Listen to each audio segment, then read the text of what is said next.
Bonjour, l'invité du lundi vous propose une rencontre que vous avez attendue depuis longtemps.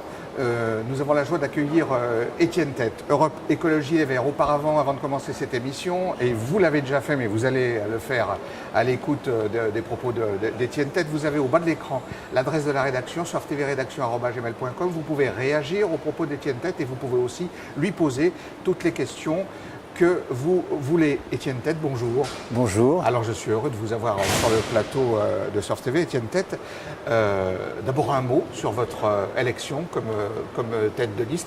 On ne vous attendait pas vous, hein. On pensait que ce serait quelqu'un de plus consensuel, de plus accommodant, et puis... Oh, je pense que je suis quand même assez consensuel. La preuve, j'ai été désigné. Alors, je suis désigné évidemment co-tête de liste. La vocation. Quand je dis consensuel, Étienne Tête, c'est bon, on pensait peut-être à une personnalité moins, qui aurait pu arrondir les angles, voilà. Par rapport à l'exécutif sortant, etc. Bien sûr. Mais voilà, donc j'ai été désigné co-tête de liste, puisque l'esprit et la vocation d'Europe Écologie Les Verts, c'est de porter très fortement la parité.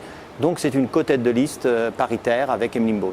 Est-ce que vous êtes content? Est-ce que vous êtes heureux d'être tête de liste ou est-ce que c'est un poids très lourd pour vous? Oh ben, je crois que c'est toujours une satisfaction, même si c'est un challenge. En tout cas, c'est intéressant pour pouvoir porter, j'allais dire, un rapport de fidélité avec les Lyonnais, c'est-à-dire que ce que nous souhaitons, c'est mener une campagne pour pouvoir avoir une relation directe avec les Lyonnais, pas d'accord de premier tour qui évite, j'allais dire, cette rencontre, pour permettre à chaque citoyen de se prononcer sur sa volonté d'avoir un peu, beaucoup passionnément de l'écologie dans les prochaines mois et années municipales, car on sait qu'un certain nombre de choses se sont faites grâce aux écologistes, oui, comme les rives, l'aménagement des berges, Vélove, etc. Tout ça s'est fait grâce aux écologistes, Sergent Blandan et le nouveau parc, mais aujourd'hui on sait que ça patine. Et donc l'important aujourd'hui, c'est de rebooster tout ça pour une ville plus vivable. Vous vous attendiez à devenir tête de liste? C'est quelque chose que vous aviez, à laquelle vous aviez pensé, d'être la tête de liste, celui qui va porter la liste d'Europe Écologie en face de Gérard Collomb? Non, parce que ma décision a été tard. D'abord, j'ai souhaité effectivement que Philippe Mérieux s'exprime. Et j'ai donc attendu, en lui indiquant d'ailleurs que j'étais disponible si lui n'était pas candidat à la tête de liste et que je serais derrière lui si il souhaitait l'être. Et puis il a donc décidé de ne pas être candidat et de me soutenir. Voilà, donc c'était vraiment aussi un binôme de personnes qui souhaitaient représenter l'écologie politique pour les Lyonnais. Alors Étienne Tête, vous vous en doutez, on a déjà beaucoup de questions. La première d'abord, c'est des Lyonnais qui vous la posent, est-ce que la bataille a déjà commencé? C'est-à-dire, est-ce que vous êtes maintenant en campagne, là, en septembre? Est-ce que vous êtes en campagne? Alors il y a deux aspects, nous sommes quand même en préparation de campagne sur au moins deux aspects. D'abord parce que le projet, on le veut évolutif, donc actuellement nous discutons de notre projet. Le projet n'est pas ficelé, comme on dit en termes un peu crus. D'ailleurs, aucune liste n'a un programme ficelé aujourd'hui, donc nous sommes en train de le concerter avec des équipes de travail. Ça veut dire qu'il y a des hésitations? Ça veut dire que vous êtes à la recherche d'idées ou est-ce que vous avez des idées? Non, on a des idées sur l'ensemble des compétences municipales et du Grand Lyon, parce que quand on parle de transport collectif, c'est une compétence à la fois qui intéresse la ville, mais qui intéresse aussi le Grand Lyon et le Citral.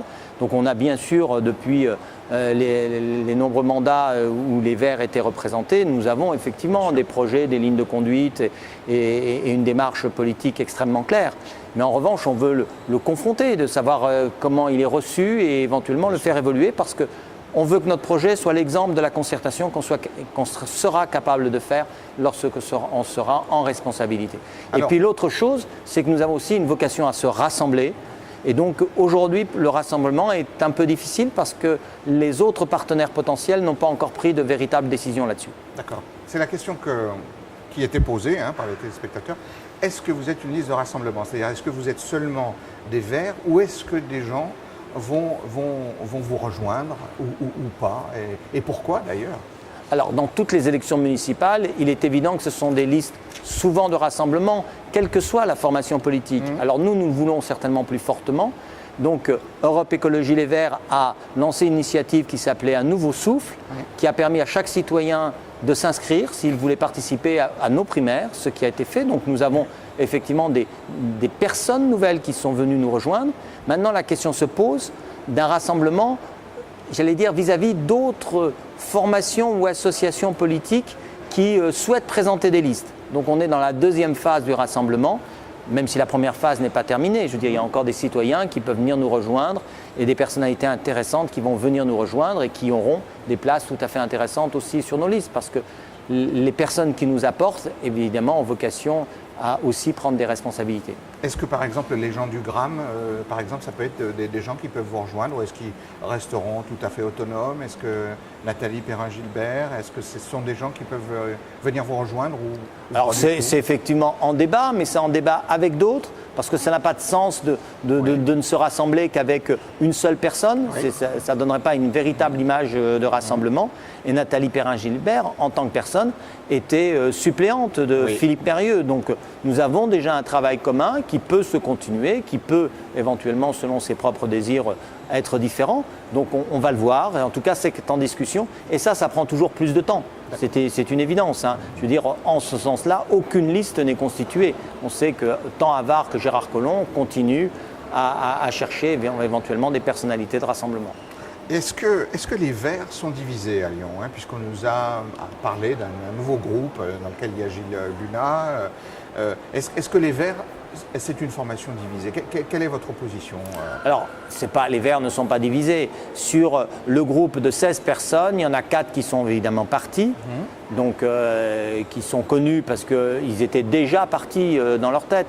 Oui. Il y a un très bon exemple qu'on donne toujours, c'est que c'est notre trésorier qui nous dit, quand on voit qu'ils ne cotisent plus au mouvement, on se doute bien qu'ils sont en train de partir. Alors il y a un moment, c'est entériné. Oui. Moi je trouve que c'est une clarification salutaire. Je crois qu'on peut les remercier de l'avoir fait tôt dans la campagne électorale, de ne pas attendre le dernier moment pour le faire. Donc ceux qui voulaient partir, de ne pas être dans cette initiative d'autonomie du premier tour pour éventuellement un meilleur rassemblement de deuxième tour, eh bien l'ont fait. Maintenant, voilà, les choses sont réglées. Comment est-ce que vous allez conduire cette campagne, Étienne Tête? Est-ce que vous avez une idée de la façon dont vous allez, hein? Lyon est une grande ville, je suppose que il y a une constitution de liste, mais après il faut aller à l'attaque du territoire, hein, le calendrier. Oui, enfin bon, on ne parle pas d'attaque du territoire, oui, on parle de rencontres citoyennes. Mais vous savez, aujourd'hui, avec les règles sur le financement de la vie politique, il n'y a pas de grandes originalités dans la manière de faire une campagne. Ce qui fait la différence, c'est... pas de grandes originalités. Mais quelle que soit, je veux dire, quelle que soit la formation politique, ce qui fait l'originalité, c'est le contenu du programme et les hommes qui le représentent. Oui. Mais que vous voulez faire, c'est effectivement, nous avons une communication papier, nous avons une communication Internet, nous avons des communications plus festives avec des soirées qui auront effectivement à la fois des mélanges de chanteurs et de politiques. Nous aurons des rencontres avec simplement du porte-à-porte, nous aurons effectivement des tracts distribués dans les boîtes aux lettres, voilà. Mais tout ça, ce sont des éléments de communication politique extrêmement classique, puisque de toute façon tout est réglementé, donc on est extrêmement limité là-dessus. Après, c'est le choix de la communication, c'est le choix des objets que nous allons prendre, c'est le choix des slogans. Évidemment, ceux-ci, un, je ne vais pas les révéler, et puis deux, ils ne sont pas tout à fait tous trouvés. Alors Étienne, peut-être, ça aussi, c'est des questions qui nous sont arrivées, comme quoi il y a des choses qui sont restées dans la mémoire des Lyonnais. Bon, vous êtes l'homme qui a fait tomber Charles Millon à la région, hein, par votre entre guillemets talent, hein, puisque voilà, c'était quelqu'un qui était très en place. Est-ce que vous pouvez être une ombre projetée sur des gens qui sont en place? Est-ce que c'est votre... je ne sais pas en termes plus clairs, vous voulez savoir si... Vous voulez savoir... Oui. Non mais je crois qu'il ne faut pas comparer, comparaison n'est pas raison. L'affaire Millon, c'était un problème de valeur, et notamment des relations entre la droite et le Front National. Oui. Et donc on a mené une action qui était spécifique, qui a eu cet effet extrêmement salutaire, c'est qu'on a pu faire une nouvelle élection de la présidence, que Anne-Marie Comparini a assumé cette fonction en gérant beaucoup plus au centre et sans alliance avec le Front National, et que la conséquence directe, tout le monde la connaît, Millon est venu à Lyon, a divisé complètement la droite, et comme il a divisé la droite, ça a permis la victoire de Gérard Collomb en 2001. Donc tout le monde sait que c'est l'affaire Millon qui est le principal artisan de la victoire de Gérard Collomb. Maintenant, aujourd'hui, avec Gérard Collomb, on a des différences de projet, mais nous n'avons pas vraiment de différence de valeur. même si on peut regretter que de plus en plus le Parti socialiste se rapproche de la droite. De plus en plus, quand on voit les déclarations d'Emmanuel Valls, quand on voit même les déclarations de Gérard Collomb sur les Roms, on ne voit plus vraiment la différence avec la droite sur un certain nombre de sujets. Ça, c'est un regret. Mais on n'est pas encore dans une divergence de valeurs fondamentale, évidemment, avec Gérard Collomb ou avec le Parti socialiste. Alors, si vous arrivez à votre objectif politique, Étienne Tête, qu'est-ce qui changera avec vous? Qu'est-ce que vous amènerez comme changement dans cette ville? Je crois qu'il y a plusieurs choses qu'on peut amener. La première chose, c'est une autre manière, j'allais dire, de poser les priorités, notamment en matière de transport collectif. Exemple typique. Oui. Qu'a fait le précédent mandat? On a dépensé sur une ligne de tramway de T3, qui est la moins fréquentée, simplement parce qu'elle va être très fréquentée les soirs de match pour le stade de Hohenland. C'est la ligne T3, on a dépensé à peu près 60-70 millions d'euros. Voilà. Alors qu'on n'a rien fait sur la ligne C3 de bus. La ligne C3 de bus, c'est 55 000 usagers jour. La ligne T3, c'est 30 000 usagers jour. Ouais. Donc on s'est trompé de priorité pour être au service des copains. Ouais. Et donc on va mettre les bonnes priorités. On ne va pas dépenser plus, on va dépenser mieux. Et surtout, on va être devant une ville impartiale. Parce qu'il ne s'agit pas de faire des choses avec les amis, avec les réseaux et avec les copains. Il faut faire une ville pour tous et donc une ville impartiale. Étienne Tête, merci d'avoir répondu à nos questions. Vous reviendrez très bientôt sur le plateau de Surf TV. Avant de terminer l'émission, je vous rappelle au bas de l'écran l'adresse de la rédaction surftvrédaction@gmail.com. L'invité du lundi se termine. La semaine prochaine, nous aurons un autre invité. À bientôt.